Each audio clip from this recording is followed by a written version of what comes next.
नमस्कार, मैं हूं आपके साथ आयुषी शर्मा। S24x7 न्यूज़ में आपका स्वागत है। आइए दिखाते हैं आपको आज की सबसे बड़ी खबर। आज हम आपको मिलाने जा रहे हैं एक ऐसे युवा कवि से जिन्होंने अपनी रचनाओं के जरिए देश में लोकप्रियता हासिल की। जी हाँ, हम उस शख्स की बात कर रहे हैं जिनका नाम है अर्जुन प्रसाद तिवारी, जिन्हें अस्मी के नाम से भी जाना जाता है। उन्होंने एक बहुत ही अच्छी किताब लिखी है जिसका नाम है मुस्कान के प्रतिबंध। जी हाँ, तो हम मिलाते हैं आपको उस युवा कवि से जिन्होंने लिखी है मुस्कान के प्रतिबंध। प्रेम के विषय पर आधारित है और उस पुस्तक का शीर्षक है मुस्कान के प्रतिबंध। यदि मैं वो आपको दिखाना चाहूँ तो कुछ इस प्रकार से है। कवर पेज सामने, ये एक नायक और नायिका की कहानी है जिसमें इस कहानी को घटनाक्रम के रूप में दर्शाया गया है 9 कविताओं के माध्यम से। यह पूरी पुस्तक उस कहानी को बयान करती है।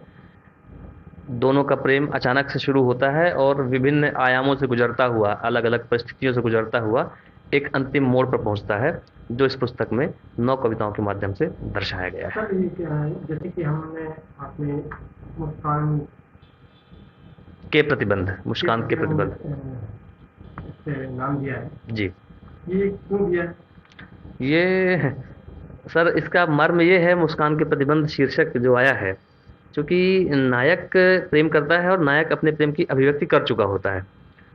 नायिका से जब उस पर स्पष्टता चाही जाती है कि नायिका या तो उसके प्रेम को स्वीकार करे अथवा अस्वीकार करे, ऐसी स्थिति में नायिका न तो स्वीकार करती है और ना ही अस्वीकार करती है। सांकेतिक भाषा से वह अपने प्रेम को दर्शाती है कि हाँ, मुझे प्रेम है, लेकिन स्पष्ट तौर पर कुछ भी नहीं कहती है। और पूरा का पूरा प्रकरण, पूरा का पूरा मसला सिर्फ और सिर्फ इतना सा है कि अभिव्यक्ति की बात है। यदि नायिका को प्रेम है तो अभिव्यक्त करे।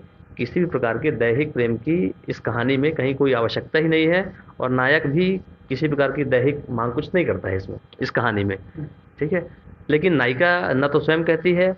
दूसरी स्थिति यह है कि नायक जब अपनी अभिव्यक्ति देता है प्रेम की, तो नायिका ने उस प्रेम की अभिव्यक्ति पर भी थोड़े से प्रतिबंध लगाने चाहे हैं कि मुझे तो कुछ नहीं कहना है, साथ में आप भी उसकी अभिव्यक्ति मत करिए। तो इससे नायक की जो मुस्कान है, नायक के चेहरे पर जो प्रसन्नता होती है, उसको उसने रोक रखा है।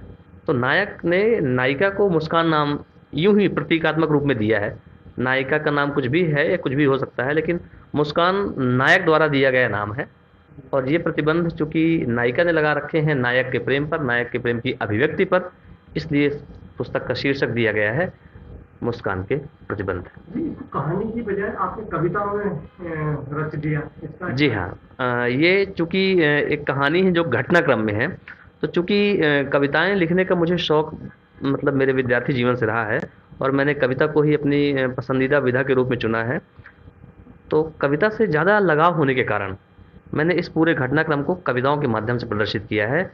कहानी पे न जा कर के मुझे कविता ज़्यादा रोचक लगी, ज़्यादा रुचि होने के कारण मैंने कविता का माध्यम चुना। इस किताब को हम अगर लेना चाहें या हमारे दर्शक लेना चाहें तो कहाँ से?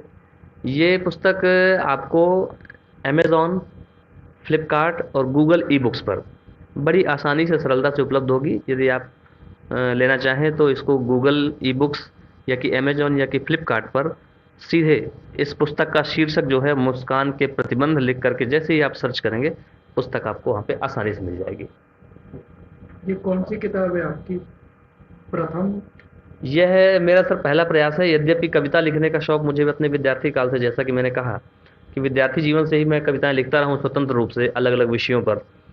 नए वर्ष पर मैंने खूब सारी कविताएं लिखी। हर नए वर्ष, जैसे ही नए वर्ष आते थे तो उसकी पूर्व संध्या पर लिखता था। किसी एक विषय को चुन करके, उसको केंद्र मान करके मैंने कभी भी पुस्तक नहीं लिखी, लेकिन संभवतः ये मेरा पहला प्रयास है और ईश्वरीय प्रेरणा रही होगी इसके पीछे कि मैं किसी एक विषय को केंद्र के रूप में ले पाया और उस पर आधारित मैंने अपनी पहली यह काव्य पुस्तक लिखी। काव्य संग्रह मेरा आया मुस्कान के प्रतिबंध के रूप में। आगे भी यही आपका प्रयास? जी, आगे भी आपका प्रयास? हाँ, बिल्कुल है मेरा। चूँकि कविता से मेरा लगाव है, बहुत ज़्यादा है, तो मेरा आगे भी प्रयास जारी रहेगा और मैं अभी एक दूसरे विषय पर काम भी कर रहा हूँ, जिसका काम लगभग 1/3 हो चुका है। तो वह एक सामाजिक विषय है। मैं जल्दी ही उस सामाजिक विषय को लेकर के आप सभी के बीच वापस जाऊँगा पूरा करके। किसी फिल्म के लिए कहानी या गीत? नहीं, अभी इतना अवसर मुझे कभी प्राप्त नहीं हुआ सर, कोई लिंक या कि कोई माध्यम नहीं वहाँ तक पहुँचने का, तो किसी फ़िल्म में कहानी और गीत मैं नहीं लिख पाया अभी तक, कविताओं पे ही सीमित हूँ। यदि आपकी कविता किसी फिल्म मेकर को समझ में आए और जी। अगर वो लेना चाहे तो उसके लिए क्या करना पड़ेगा? यदि लेना चाहें, यदि किसी फ़िल्म मेकर को इस कहानी पे कुछ रुचि समझ में आती है, यदि इंटरेस्ट दिखाते हैं, तो बिल्कुल ले सकते हैं। यदि बात कुछ आएगी, किसी माध्यम से मुझे जानकारी यदि लगी कि कोई व्यक्ति इस पर फ़िल्म बनाना चाहता है कुछ भी, तो या कि छोटी-सी एक शॉर्ट स्टोरी बनाना चाहता है, तो उसके लिए मैं बिल्कुल सहर्ष उपलब्ध हूँ और यदि बात आएगी तो उनसे चर्चा की जाएगी। तो इसके लिए कोई कॉन्टैक्ट नंबर? हाँ जी। मेरा कॉन्टैक्ट नंबर जो है, मेरा मोबाइल नंबर पे कॉन्टैक्ट कर सकते हैं, या कि मेरा एक ईमेल आईडी भी है। मोबाइल नंबर मेरा है 9907468292 और ईमेल आईडी मेरा है arjun@twr6@gmail.com। इन कविताओं को लिखने में कितने दिन का समय लगा? ये सर 2 वर्ष पुरानी यात्रा है ये। इसको लिखने में मुझे 6 से 7 महीने लगे, इन 9 कविताओं को लिखने में, कंपाइल करने में। और थोड़ी-सी यात्रा इसलिए बढ़ गई चूँकि पहला मामला कॉपीराइट का फँसा। तो कॉपीराइट आवेदन जब मैंने किया, तो कॉपीराइट की प्रक्रिया को पूरे होने में 6 से महीने से 7 महीने के बीच का समय उसमें लगा। तो ये 7 महीने कॉपीराइट में, 12 महीने लगभग 7 महीने माफ़ करिएगा, 7 महीने लिखने में, 7 महीने कॉपीराइट में और 2 से 3 महीने की प्रोसेस हो गई है पब्लिकेशन, प्रकाशन की प्रक्रिया में। इस प्रकार से इतने समय के उपरांत ये हमारे और आपके सबके सामने। पहली बार कड़ी मेहनत करके कविताएं उपलब्ध हैं। जी, हाँ, मेहनत लगती है, मेहनत तो मन की। में क्या कैसे प्रेरणा आई या कहाँ से, या आपको खुद को मोहब्बत थी किसी से, क्या किस तरीके से आप ये- गणित के टीचर हैं बताइए। जी, मैं गणित विषय का तो शिक्षक हूँ मूल रूप से, लेकिन हर व्यक्ति की अपनी भिन्नताएं होती हैं और हर व्यक्ति की अपनी एक रुचि होती है। जैसे किसी को गायन में होती है, किसी को लेखन में होती है, किसी की नृत्य में होती है। तो लेखन में मेरी विशेष रुचि रही मेरे विद्यार्थी जीवन से ही, और लेखन में भी मैंने हमेशा जो है कविताओं को लिखने का प्रयास किया है। वो मेरी पहली प्राथमिकता रही है लेखन के क्षेत्र में।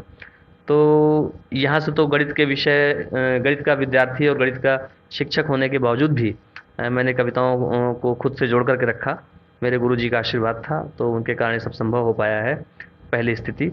दूसरा, आपका जो बड़ा अच्छा प्रश्न है कि आपने ये कविता क्यों लिखी, क्या आपकी कहानी है या कि कुछ भी है, ये थोड़ा सा ऐसा समझें, ये एक सामान्य कहानी है। सामान्य का अर्थ मैं थोड़ा उसको ऐसे परिभाषित करूँ कि ये कहानी ऐसी है जो कि किसी एक व्यक्ति पर लागू ना होकर के, ऐसी परिस्थितियाँ जो भी लोग प्रेम में हैं, तो ये परिस्थितियाँ लगभग सभी के साथ होती हैं। उदाहरण के लिए यदि मैं कहूँ, यदि कोई एक व्यक्ति है, वो उठा करके जब इस पुस्तक को पढ़ेगा, तो वो स्वयं कहेगा कि हाँ, ये प्रकरण तो, ये एक घटनाक्रम तो मेरे साथ भी ऐसा हुआ था। दूसरी कविता उठा लेगा तो दूसरी कविता का जो मर्म है, कहेगा यार ये मामला मुझसे जुड़ा हुआ है। तो ये घटनाक्रम किसी एक व्यक्ति का नहीं है, कि मेरा नहीं है, ये सामान्य रूप से जो कॉमन ट्रेंड चल पड़ा है, उस ट्रेंड को दर्शाती हुई ये पुस्तक है, और उस ट्रेंड को दर्शाती हुई ये 9 कविताएं। मतलब रोमांटिक प्रेम कहानी है, इसे पढ़ने की ललक लोगों के मन में। जी बिल्कुल, ये एक रोमांटिक प्रेम कहानी है जो चल रही है। और सबसे महत्वपूर्ण बिंदु ये है इसमें, जो उभर करके आता है यदि आप पुस्तक पढ़ेंगे, तो पुस्तक पढ़ने पर आपको एक महत्वपूर्ण बिंदु यह दिखता है कि नायक का जो आत्मसम्मान है इसमें, चूँकि नायिका जब उसकी अनदेखी करती है, उपेक्षा करती है नायक की, तो नायक का आत्मसम्मान जो है प्रेम के आड़े आता है। और उस स्थिति में नायक ये कहता है कि मेरा आत्मसम्मान तुम्हारे प्रेम से नीचे नहीं है, इतर नहीं हो सकता। तो प्रेम की अभिव्यक्ति आत्मसम्मान के दायरे में ही होनी चाहिए। जब आत्मसम्मान को ठेस पहुंचने लगती है, जैसा कि मैंने कहा कि ये लगभग आप सभी प्रेम कहानियों में देखेंगे तो ऐसी स्थितियां बनती है, तो सभी मतलब बहुत सारी कहानियों में भी बन रही होगी। तो जब आत्मसम्मान को जहाँ पर ठेस लगे, वहाँ पर प्रेम को थोड़ा किनारे कर देना ही बेहतर होता है। ये स्थिति भी इस पुस्तक में दर्शाई गई है। बहुत बहुत शुक्रिया। फिर मिलेंगे बड़े खुलासे।